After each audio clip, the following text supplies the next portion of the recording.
радостно сегодня представить вам результаты нашей большой работы, которая выполнена по инициативе АСАМ.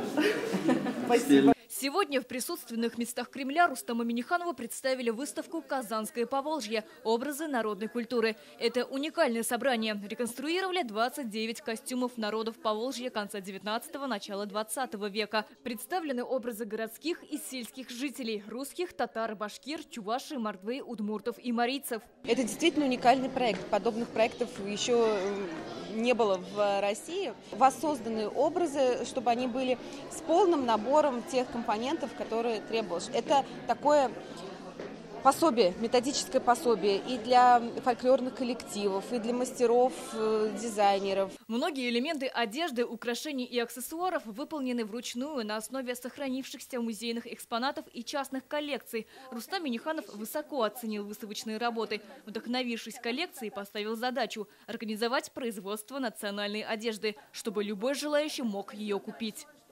Орнаментов. Здесь у нас жених чувашский. Идея создания проекта зародилась 2 года назад во время презентации костюмов русского народа в день рождения Александра Пушкина. При поддержке Рустама Минниханова он реализовался. С выставкой сегодня также ознакомился и председатель Госсовета Фарид Мухаммедшин. Сохраняя свои традиции, обычаи, одежду, мы укрепляем наше общество с заглядом в завтрашний день. Думаю, что сегодняшняя выставка и проделанная работа, она имеет и научное обоснование, научный характер, и практическое направленное. Это нагрудное украшение называется шельгеме. Девушка его носила, потому что она была более беззащитная по сравнению с женщиной. И здесь нужно было вот этот шумящий эффект, который отпугивал злых духов. Людмила Шкляева рассказывает об особенностях костюма чувашки. Говорит, ее сначала было слышно, только потом видно. Все из-за обилия монет, бисера и ракушек в одежде. Многое можно узнать и по палитре образа. Белый цвет невинности, красный же радости.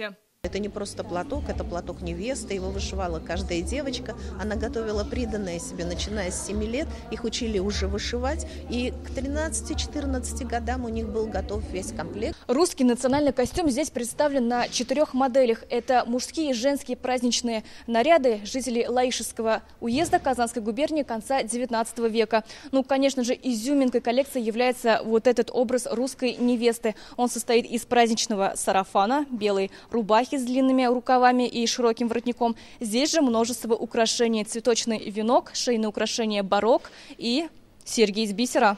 Экспертная группа изучила материальное и культурное наследие всех народов Татарстана.